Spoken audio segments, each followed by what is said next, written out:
first, to clarify, I am all the way sober. I'm not California sober, where I just smoke weed. I'm not Gen Z sober, which is just Ozempic and Adderall. No, I'm fully sober. No drinking, no drugs, no fun, honestly. But the reasons I'm sober, I think some are obvious, like health, money, safety, those are pretty, you could probably infer those. But some of the reasons I'm sober are much deeper and kind of darker. And honestly, the more I thought about them to prepare for this episode, I realized I'm kind of ashamed of some of them. And I'm going to talk about all of them today. I'm also going to answer some questions from viewers, like what do I think of people that drink and do drugs? How has it affected my life, the sobriety, fitting in, making friends, and dating in relationships especially? Ooh, I have some very shocking stories about dating and relationships, being sober. I thought it would be all positives. No, there's a lot of negatives. So let's get into it. I'm Cody Troutman, and this is my podcast, The Cody Trout Pod. Folks, welcome back to the Cody Trout Pod. There's no guest today, but the studio audience is still going wild because they really love me that much. Today's episode, obviously a little different. There's no guest, it's just me. So I will be both asking the questions and answering them, which I'm not sure if that's going to be interesting or an exercise in narcissism that 12 people will listen to. We'll find out. Maybe it'll be a humbling experience for me. But this episode is a little different because I'm talking about just like a trait of mine and a core experience that has shaped my life much more than I ever thought it would when I made the decision. But first, let's clarify. When I say sober, I've always been completely sober. I've never had a single sip of alcohol. I've never taken a single gram of any substance. So I only know this side of the coin. Actually, funny story. One time, like a lot of people, when they find out I'm sober, they ask, what happened? I'm like, nothing happened. I just decided when I was 13 that I was not going to drink or do drugs. And I stuck with that decision. And most people are just like, oh, okay. One woman said, she asked, oh, you got sober. What happened? I was like, well, I didn't have to get sober. I've always been sober. And she goes, oh, that's boring. Which is so rude. That always stuck with me because it's so rude and so funny because it implies that she would have liked me or my story better had I destroyed my life with alcohol or substances. Like she's basically saying like, oh, you just kind of like made responsible decisions forever. I kind of wish you had wrapped your car around a telephone pole and killed a family of 4, That's so fucking rude. I will never forget that. I think about that all the time because the conversation didn't stop there. She continued on. She's like, how can you like learn from a mistake if you don't make it? So which is true. I should probably shoot heroin so I can actually learn some life lessons. But on to the point of why I'm sober. I mentioned a few reasons up top, which is like money, safety, health. Those are pretty straightforward. Money wise, I've saved thousands of dollars for sure by not drinking alcohol. It allows me to go out to eat more often with friends, which is nice. And when I go out to eat, like I order a shit ton of food and like, dude, you spend a crazy amount of money. I'll never forget one time I went to Buffalo Wild Wings and me and my best friend at the time, it's me and my best friend and another friend of ours. And I got like this big wing platter with fries and a soda and all this stuff. And our other friend, he just got like an appetizer. And he was like, yeah, I'm really trying to save money. But he also got 2 shots, a Jack and Coke, and a couple of beers. My tab was like $18. His was like $45. And I remember he was just talking about saving money and was complaining about how hungry he was. Obviously, that's an extreme example. He clearly has a problem. But yeah, I save a lot of money. That's an easy one. Money, health.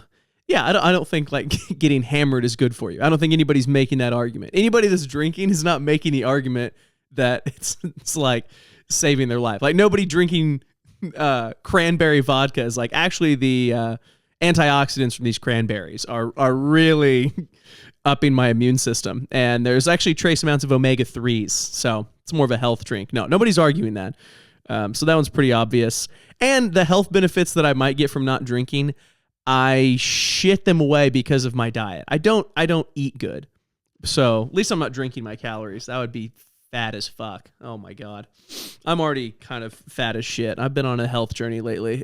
I hate it. It's the worst thing I've ever done, but I was getting to be a fat piece of shit and I need to just be a regular sized piece of shit.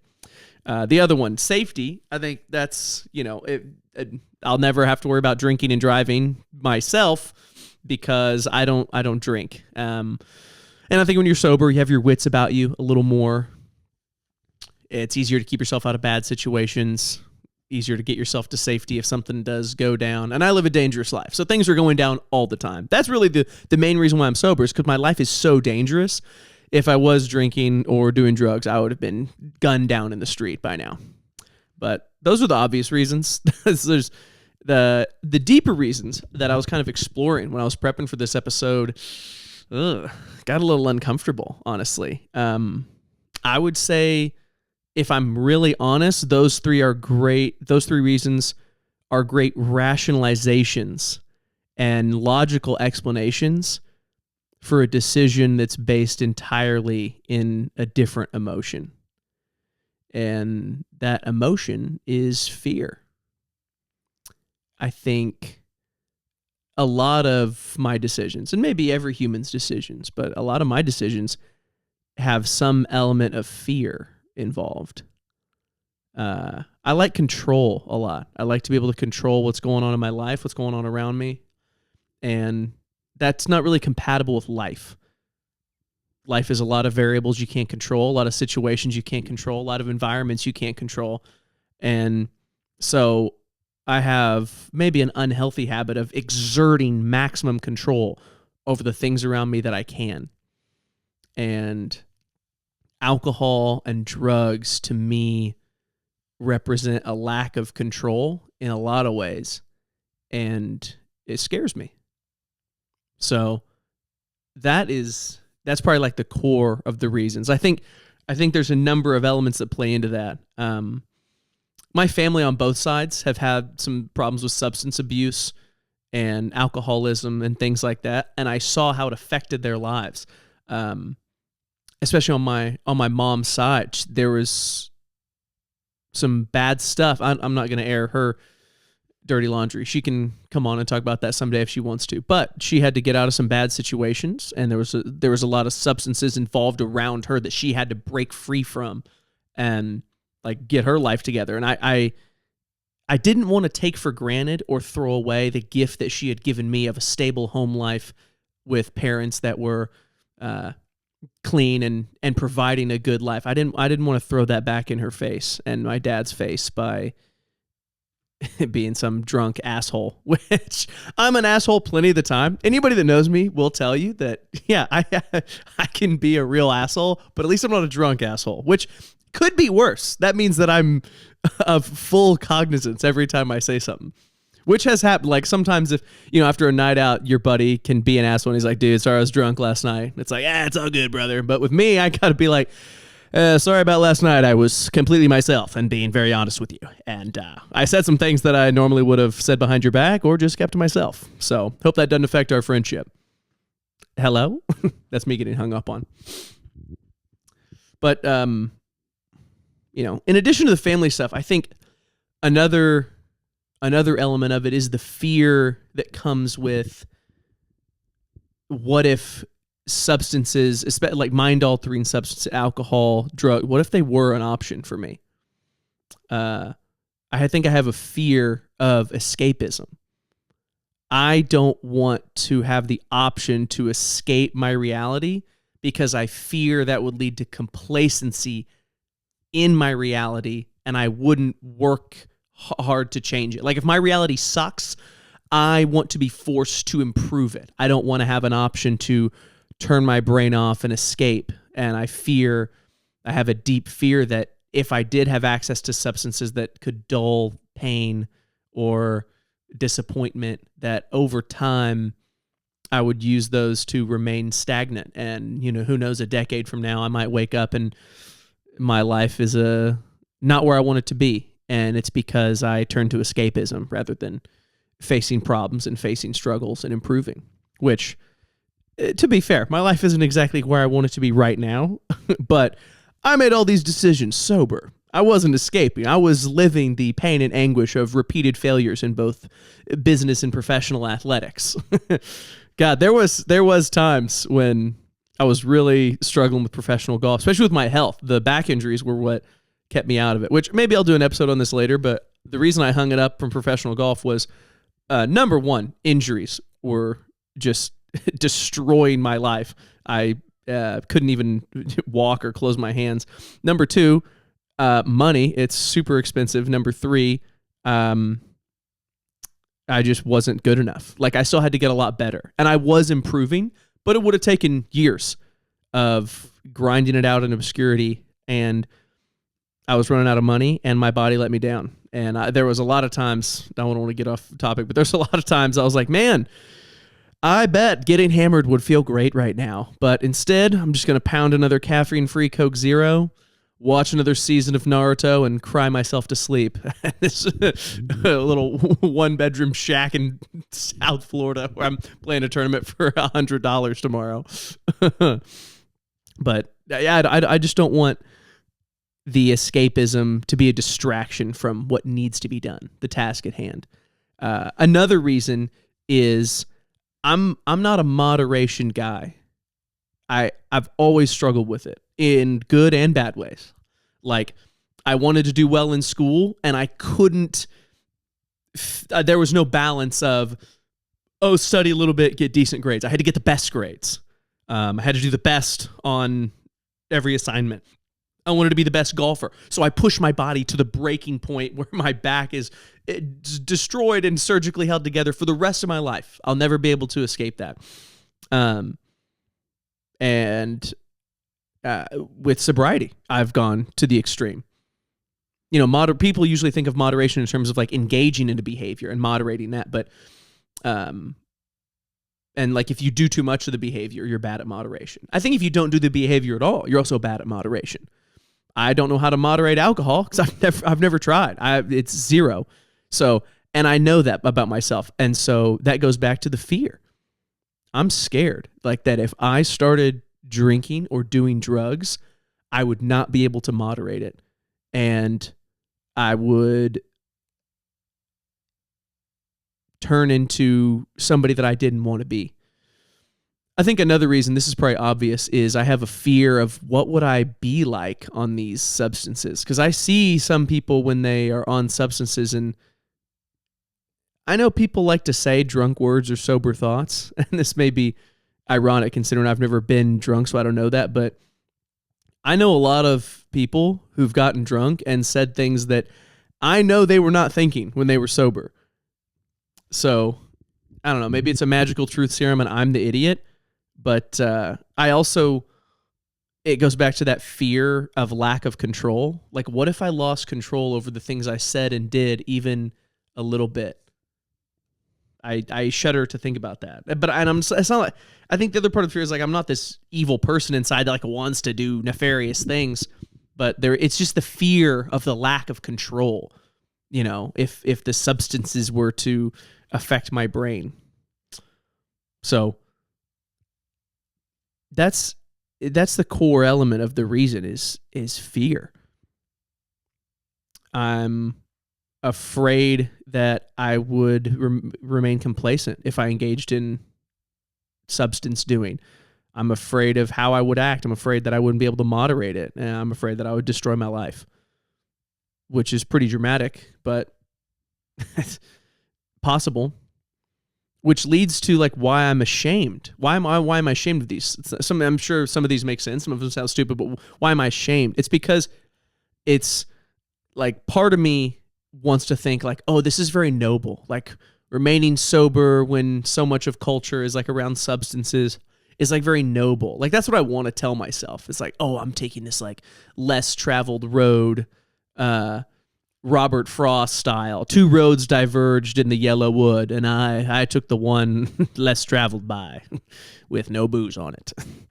But I think I want to believe that, but deep down, it kind of feels like a coward's way out. Like somebody who is really tough and brave would be like, all right, what is this substance, like alcohol, drugs, that I fear? I have to face that, and I have to learn how to deal with it. And I'm just turning my back on that. And sometimes it feels like the coward's way out, to be like, nope, I'm not fighting that battle at all. Because most people I know that drink and do drugs, they're fighting that battle every day. A lot of them are winning. So I feel that maybe it's cowardice and fear. And I think the desire to not be a coward is overshadowed by the fear of like what would happen if I did. But there's also some positives in that fear, Like I like the way my brain works. I like feeling sharp. So I do think that sobriety is pretty compatible with that. It's not that I don't like who I am and I'm like afraid all the time. No, that just in this area. So that's what a lot of it boils down to. I hope that was interesting and clear, because now I want to, I asked some friends and some listeners of the pod, like, all right, if I'm talking about being sober, what are things that you would want to hear about? And I had a list of stuff, and they helped me add to it. One of the questions I got was like, what do I think of people that drink and do drugs? I don't think anything of them. That doesn't mean I don't care about them. I do a lot, but I don't think any less or more of them. I'm not like, ugh, like you succumb to the substances. Or I'm not like, wow, you're so brave, willing to drink and drive, No. It does, because for me, the decision's internal. It has nothing to do with the behavior of others or like how I'm perceived. It's just a me thing. So I would almost all of my friends, just a couple of my friends, almost all of them drink and do drugs, often to excess, which is probably bad, but they do, and I love them. Also, I do stand-up comedy, so every night of the week I'm in a bar or club or somewhere that is like their business survives on shoving alcohol down everybody's throat, and everybody's drinking and getting hammered and smoking weed and doing cocaine a lot of the times as well. And I don't care. And it's not like they're, and I, I'm not weird about it, so they don't feel weird around me. I'm not like harshing everybody's good time. Another question: Do I encourage sobriety? Not really. I think I encourage whatever is most optimal for each individual. And there's a lot of individuals that drinking is not really like hurting their lives. I think, do what you want to do. I just don't care. Everybody's got their vices. Just because I don't, let me make that clear. Just because I don't drink and do drugs does not mean I don't have vices. I do. They are big and bad, and they kick my ass a lot. My two biggest ones, this is going to sound childish, this is the two I struggle with, staying up too late and eating like shit. I love staying up till fucking 4 a.m. and pounding Coke Zeros and cookies and cheeseburgers and a Chick-fil-A spicy sandwich. God damn, a Chick-fil-A spicy sandwich is so good. That's kind of sacrilegious to say God damn and then in the same sentence talk about a Chick-fil-A. That's the Lord's chicken. I don't think he's going to let me have that spicy sandwich. That spice might kill me next time. But I honestly, I think with how my diet is and how late I stay up, I would probably be better served pounding a couple beers, getting to bed on time, and having a slice of grilled chicken, which is interesting to think about. Maybe I should start doing that. Just like, hey, I got to go to bed and crack a couple of cold ones. So I'm not trying to say that I don't have vices. I do, and they kick my ass a lot. But do I encourage sobriety? I think there's a couple scenarios. in which I would encourage sobriety.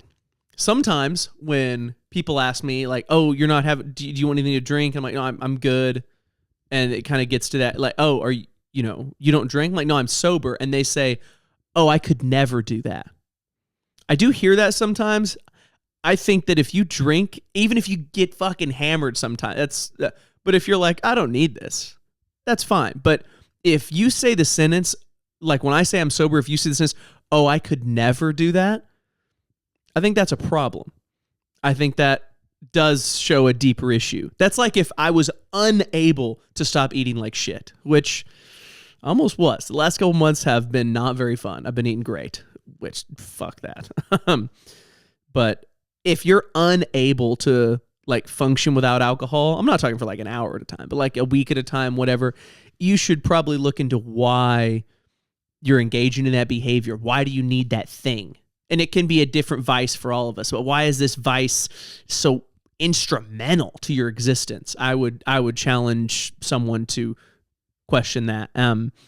By the same token, like if you feel deep down, like if whenever you're stressed or whenever life is hard or you're tired, if your first thought is like, "Whew, I need a drink," or like, "Man, I need to smoke a joint," I would say that is a potential red flag.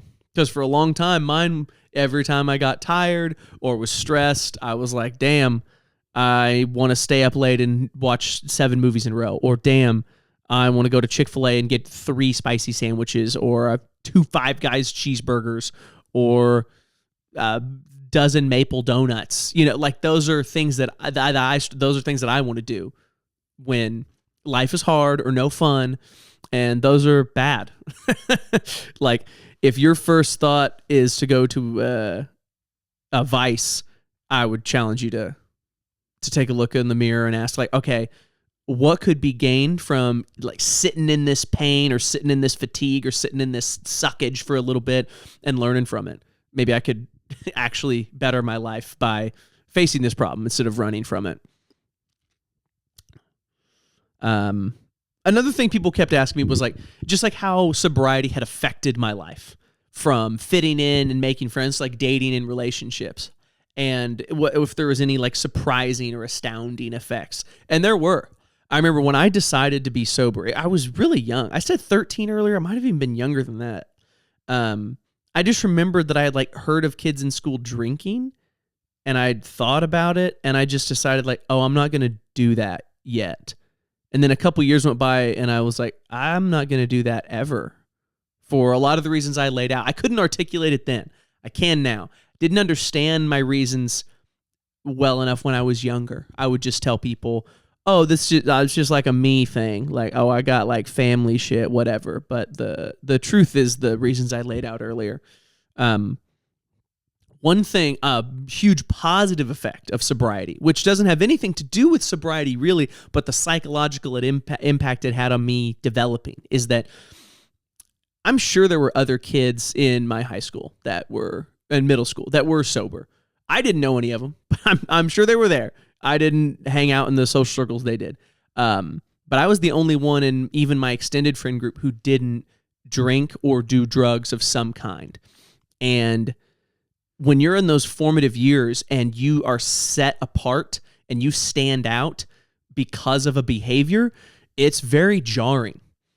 And I had to, it like called into question my conviction. Like, how strongly do I believe that this is the right path for me?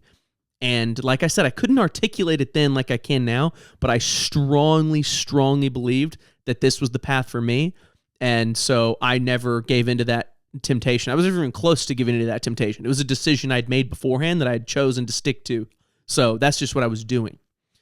What that did force me to do was become very comfortable standing out, become very comfortable being rooted in my convictions and beliefs, even in the face of overwhelming majority against me. If I believed something was right, or if I had a way of doing things, I wasn't going to be swayed by the masses.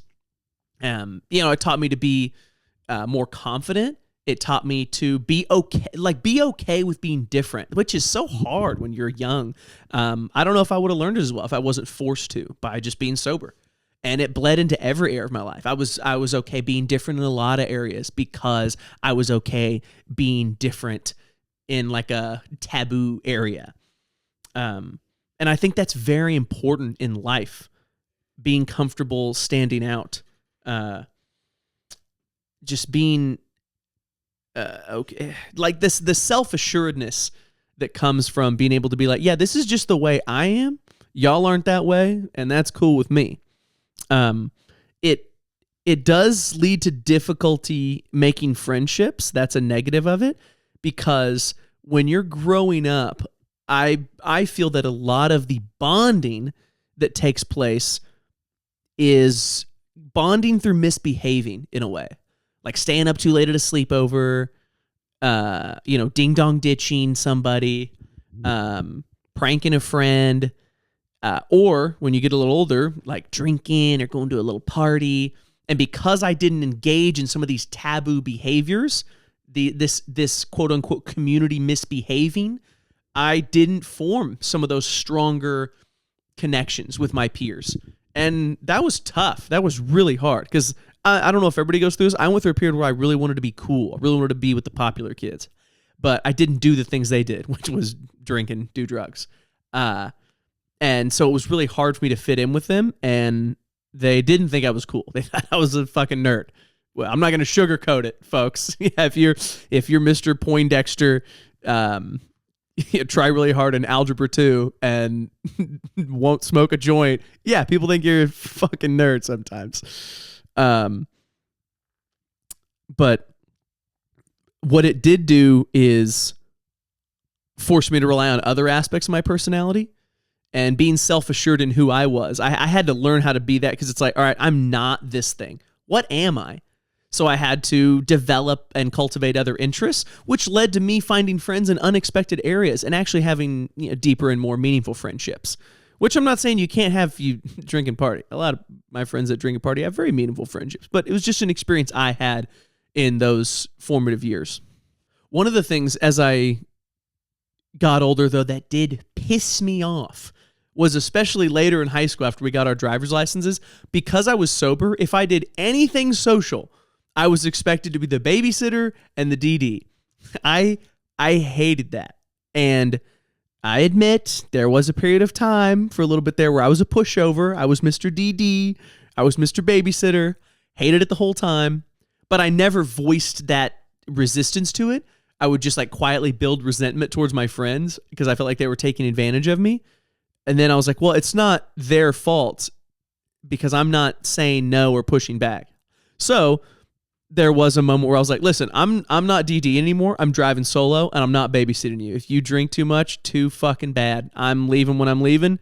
And that's that. I'm not like abandoning my friends and stranding them, but we did have some boundaries and ground rules. Like, hey, y'all, just so you know, when we go out tonight, I'm leaving at this time and I'm going here. So if somebody wants to ride with me, great. If not, you got to take care of yourself.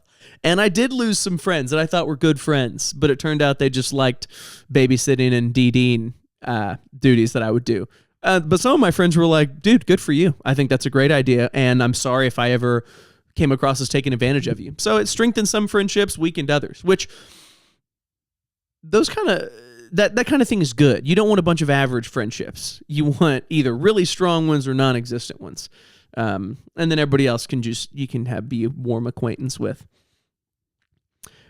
One thing though, I don't know if this is a controversial opinion. Here's one thing about partying that never made sense to me. The puke and rally, that's got to be the dumbest thing I've ever heard of. First of all, I hate throw up. So maybe I'm viewing it through tainted lens here, but I think if you throw up, your body is telling you, hey, it's time to shut it down. Clearly your brain has been telling you for a long time to stop and you wouldn't listen. So your body's like, well, I got to take matters to my own hands. Let's get some of this shit out of here. And if your first thought is like, oh, hell yeah, that just freed up space to drink more, you are dumb. So a lot of my friends in high school and college loved the puke and rally, and I thought it was so fucking stupid. Like, I just imagine, like, think of it in any other context. Like, what if you were at dinner and dinner was so delicious, you just wanted more dinner, but you were full. So you go to the bathroom and you throw up to make room for more dinner? That would be preposterous. That's what you're doing if you do the puke and rally. So listen, like I said earlier, if you drink or do drugs, I don't judge you. We'll probably be great friends based on the circles I run in. But if you do the puke and rally, I do think you're fucking stupid. Relationships and dating. Oh man, this I had some thoughts I wanted to share on this and got some questions about this. So this was good. Relationships and dating are when I was growing up and had chosen to be sober, I knew it would affect making friends. I knew it would affect fitting in and things like that. What I didn't expect it to have such an enormous impact on was relationships and dating.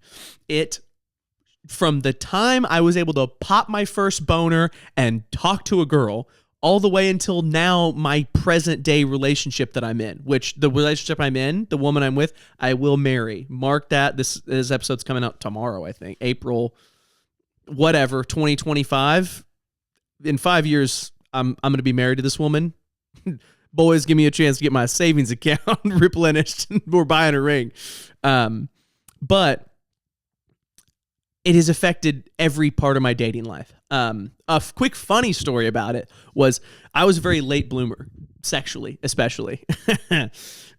Shocked, I know. Well, every listener is like, what? No fucking way. This guy, come on, this guy fucks. No, very late bloomer sexually. The very first girl I ever made out with, it was at a high school party. And I was sober, and she had been drinking. I know. Red flag. Don't worry. Good guy, Troutman. I knew that I had seen her with a drink in her hand throughout the night, and she was being very flirtatious with me. And my friends were like, bro, she wants you. And her friends were like, oh my God, like, she's kind of into you. You should make a move. And it was like and they kind of knew I was like late to the game of like talking to women. So it was very much like a crowdsourced makeout effort. But I was always very cognizant that I was sober and everybody around me was drunk if I was at these parties. And I was just hyper careful. I wanted to be respectful. I didn't want to cross any lines. And I didn't want anything to be misconstrued as me trying to take advantage of a drunk girl. So I was very nervous. And so but the guy who owned the house, he was not in his bedroom. And so like they pushed us into there, and she thought we were like going in there to hook up. And I was like, oh fuck, like I can't do this. And I told her, I was like, listen, I won't put her name in here. She's living her own life. This is just my story now. I said, listen, it was 1:30 in the morning. I said, I know you've been drinking. I'm sober. We can't do this. And she was like, no, I want to do this. And I was also not comfortable doing any more than making out. So I was like, also, we can only kiss. I had a lot of rules for a horny guy trying to get some. I had a lot of rules. And I was like, we can only kiss. Also, by the way, you slut. She's like, that's fine. Kiss me. I was like, no. What have you had to drink and when? So she had 3 drinks that night, and I wrote them down. And I was like, listen, go back to the party. I've got some research to do. I asked all my friends at the party, who I'm friends with to this day, especially shout out Drew and Joe, my boys. They were there. I'm still great friends with them to this day. Wow, that's so cool. Wow, longevity in friendships. That's great. And I asked him, I was like, okay, she had these 3 drinks at these times. Her most recent drink had been at 12:30. And I was like, how drunk is she? How long until these get out of her system? Because I was like, listen, I'm still trying to make the fuck out, okay? I'm trying to lip lock. I'm not trying to get my dick wet, but I am trying to get my lips wet, you know?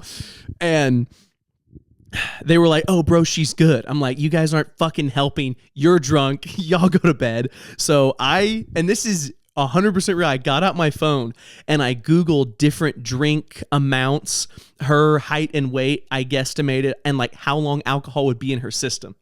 And they said for that, according to Google 10 years ago, for that amount to be out of her system and for her to be unimpaired, 4 to 6 hours needed to pass. And so she had the last drink at 12:30, and I wanted to be on the safe side. So I told her, I said, listen, are you guys staying here tonight? Because we were crashing at this guy's house. And she was like, yeah, I'll tell my friends I want to stay here tonight. I was like, okay, listen, if we take that bedroom, we can sleep in the same bed. Do not touch me.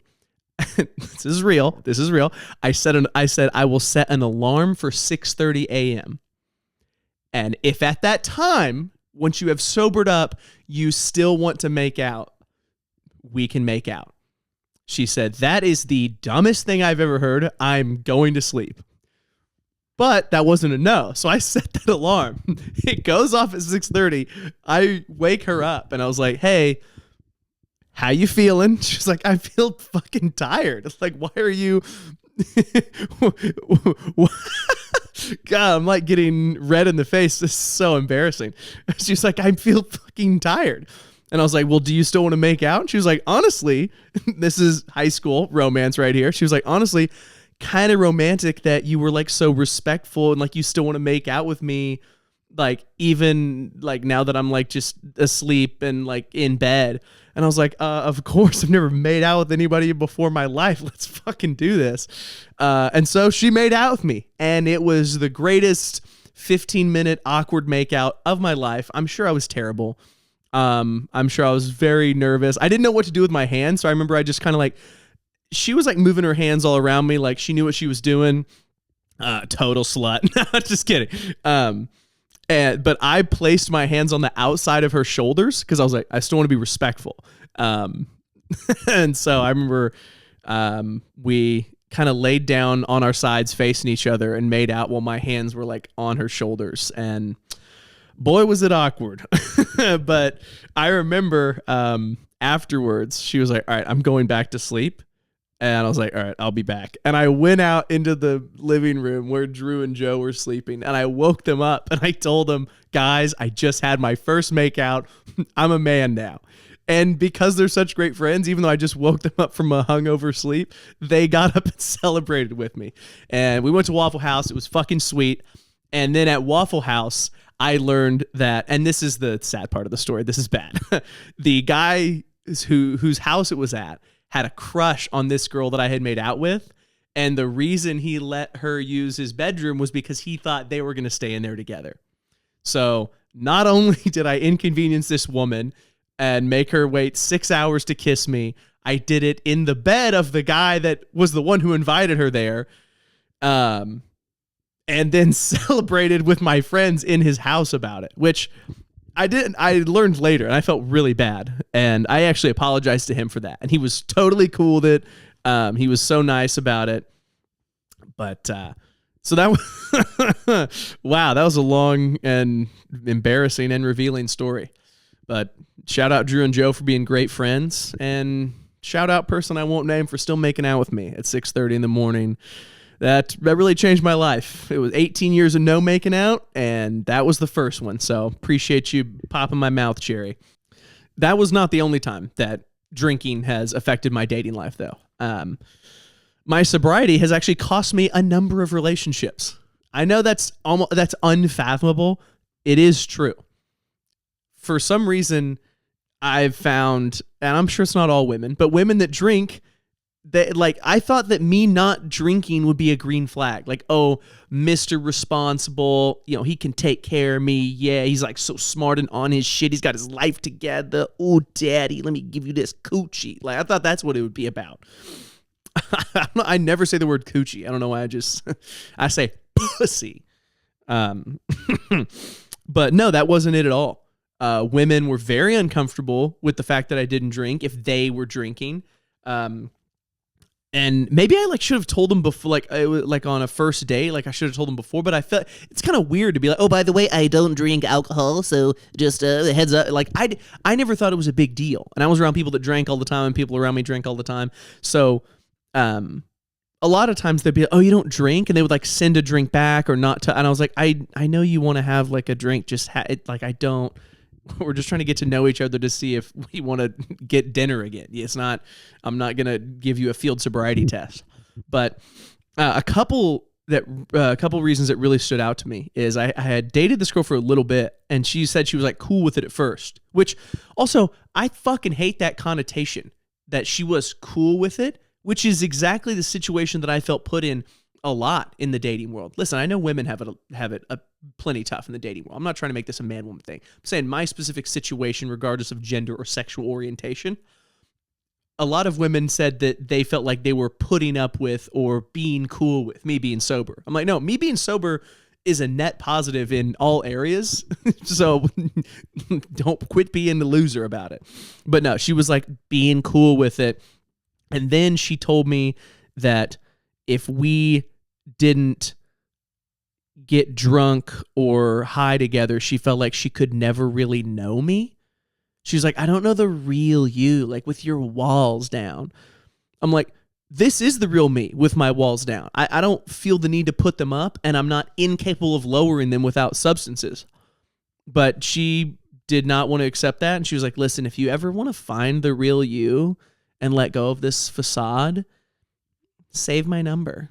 I was like, I will definitely save your number because you are really hot, but I'm never going to get drunk. So we did hook up again years later, and it was awesome. But we still had the same fight. She was like, do you want to do mushrooms? I was like, no. How about I do a Coke Zero, you do some mushrooms, and we talk about life. I just need a couple milligrams of caffeine to get me going. Actually, I don't even do that anymore. Caffeine-free Coke Zero, bitches. Listen, people say the trout party's hard, but I mean, they didn't know I partied this hard. You know what I'm saying? But that hurt when she said that she felt like she could never really know. I was like, man. And that did lead to me thinking a little bit like, man, am I being a coward? Like, is this part of like growing up? Should I get hammered and like have to deal with it? Those thoughts were not enough to overpower like the fear and conviction I already had in not drinking. Another one was a woman that I had a crush on for a really long time and like didn't really make a move on. I felt she was out of my league. I finally made a move on her and she was like interested. I was like, oh, this is great. We went on a few dates. And one night we were like talking seriously, and she had invited me to like stay over at her place. And I was like shitting myself because I'm like, holy shit. I didn't even know, this woman would look my direction. Now she wants me to stay over at her place. And she just kept bringing up the fact that I was sober and like kept trying to talk about it. And I was like, we can talk about it as much as you want. I'm just curious, like, what are you trying to figure out? And she said that she felt like me not drinking or doing drugs was creepy. And she said it felt like I was hiding something or trying to take advantage of her. And that really hurt. I will not lie. That, because a lot of especially like when I was sober, like I would take extra care so as not to come off as creepy. And I have a younger sister who's very, very social that I was very close with. So I was aware that of men being creepy towards women. I didn't want to be that. I made sure with my behavior, decisions, and character that hopefully I'm not that.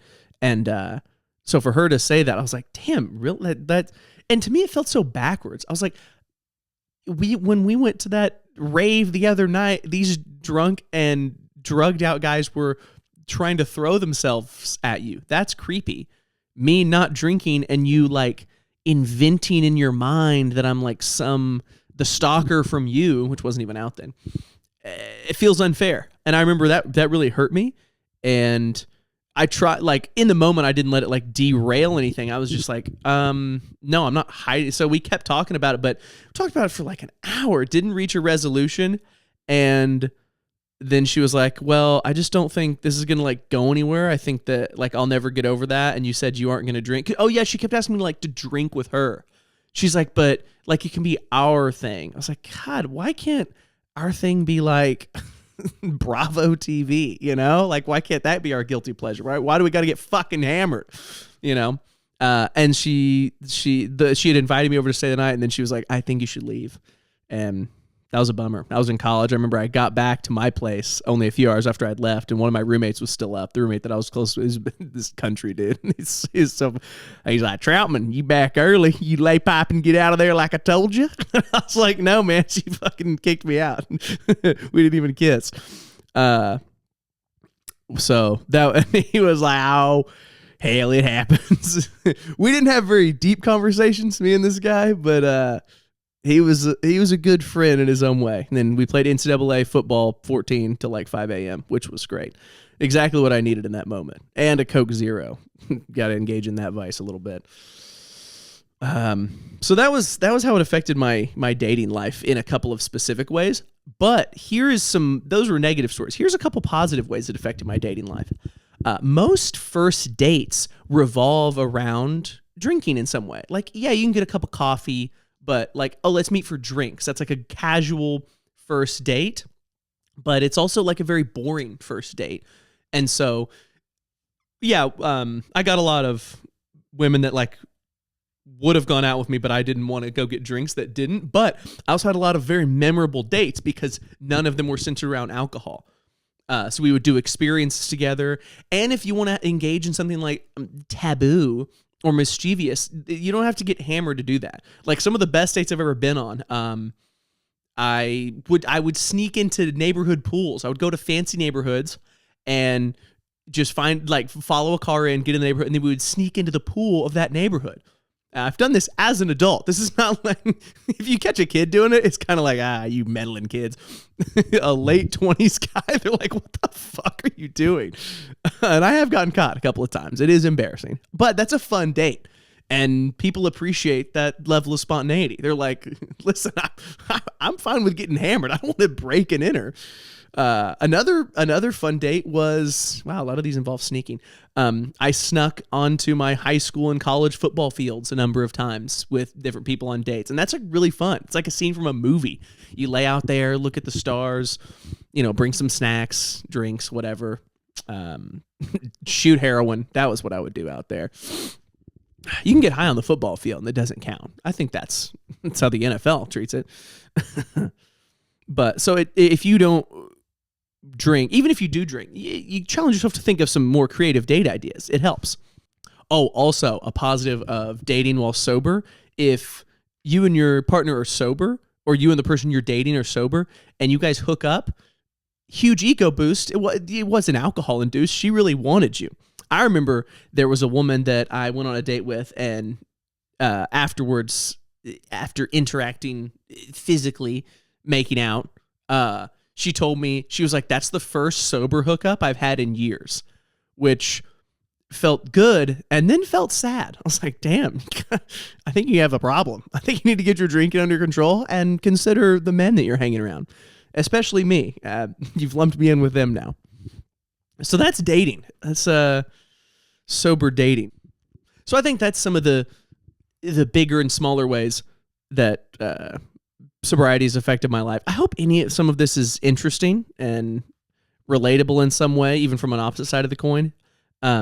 Another one of my friends asked me, since I'm sober, what do I think it feels like to be on other substances? Just based on what I've seen, because I've never even done them.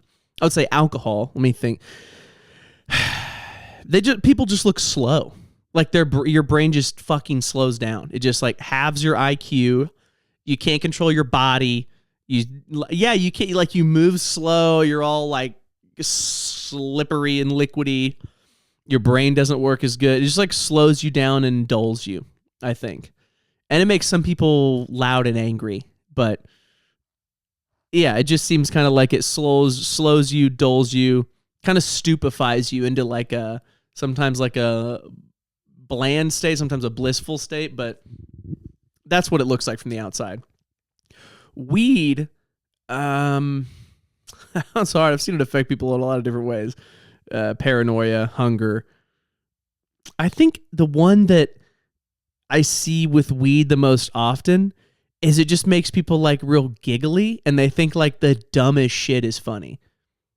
They're like, yo, the fucking cloud looks like it ain't even a cloud, bro. Like, what is it doing up there? Like, would you shut the fuck up? That shit is hard for me to keep up with. Also, I've noticed, like, this is any substance. When people are on a substance and they're telling you a story, they'll get really fucking close to your face, breathe right up your nostrils, and repeat themselves over and over. Holy shit, that is annoying. And a lot of y'all's breath stinks. And mine probably does too. So I'm not being a hypocrite. I'm just letting you know that we got to do better. That is annoying. You guys should y'all should really be more cognizant of that. When you're getting hammered and telling stories, take a step back. I don't need to smell the story as I hear it. You know what I mean? Also, I don't know how to get you to stop repeating yourself, but it is annoying. A good follow-up to this episode would be asking my friends that get hammered what I do that annoys the fuck out of them. And I do it 24/7 because I'm just sober all the time. So for them, it's only like when they're drunk. For me, it's just 24/7. This guy is fucking annoying. Any other substances? I don't know. Acid and mushrooms. You must see God on those things. I mean, I have a friend who works in finance, but he loves mushrooms, and he'll be like, "Yes, the Dow Jones was up 6% today," and then he'll take some mushrooms, and he's like, "Have you ever thought about the color blue, but in like a sound way?" I'm like, what? He's like, "What does the color blue sound like?" I don't know if that's crack he's doing or if that's mushrooms and acid, but that's a real conversation that I've had with him. So I don't know what it does. It must make your skin feel like it's a separate being. Just they're touching shit. They're moving around. They don't move like people anymore. Very, very interesting.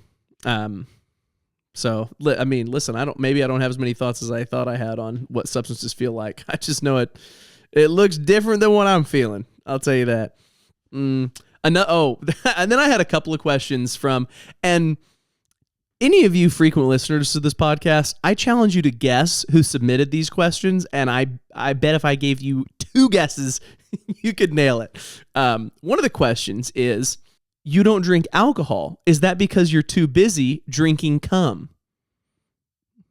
Yeah, just take a guess who might have submitted that question. You know my friends. You know who's been on this show. You know their humor style.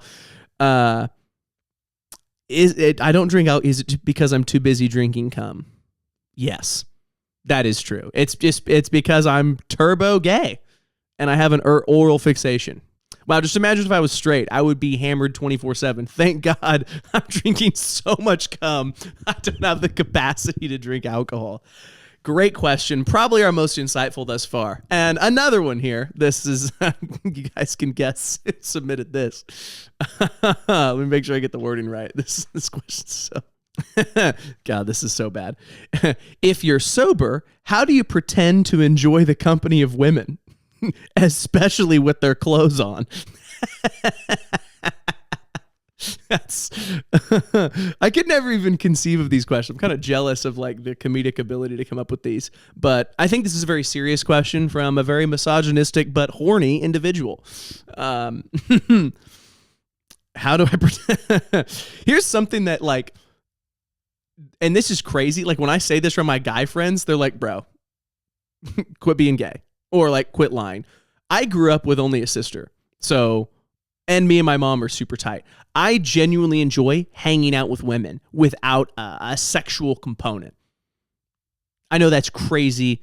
Call it white knighting, simping, being gay. I don't care. That is true. So how do I tolerate? I don't tolerate. It's just like fun to hang out and chop it up with my lady homies. But only when I'm hammered. Yeah, if I was sober, I would fucking blow my brains out. Are you kidding me? Hanging out with women? No, I got to be on crack for that. So that wraps up the viewer questions and kind of the full circle sobriety episode. Hope this was fun to listen to. Some final thoughts I wanted to cap it with, though, kind of to bring it all full circle.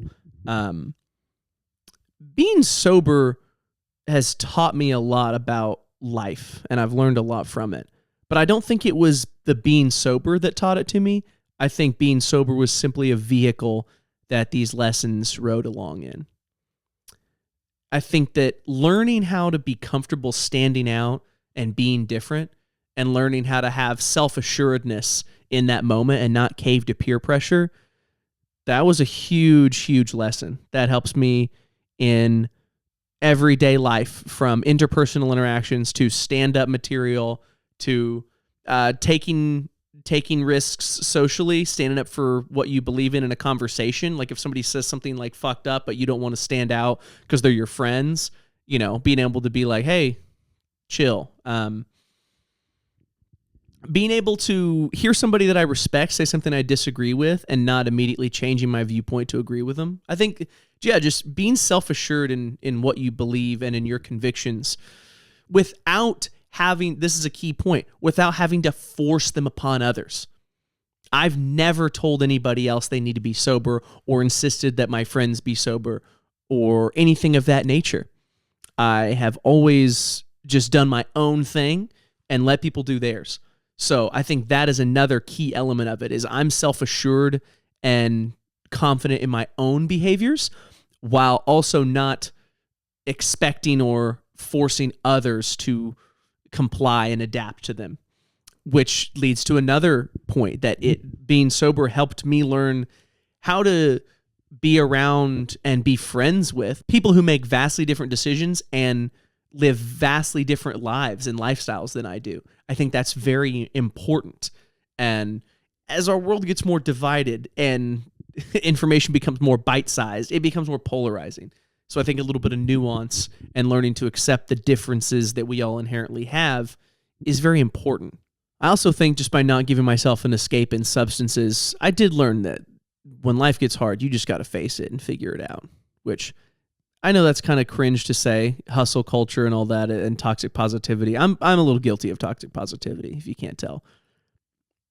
But I do think that, yeah, a little break every now and then from reality is nice, but the more often and the more passionately you face whatever obstacle is in front of you and just keep taking one step forward instead of turning your back and trying to escape from it, the better your life will turn out and the more your future self will thank you. So in conclusion, that's what it's like being sober. I had fun telling some of these stories, had fun sharing some of the reasons behind it.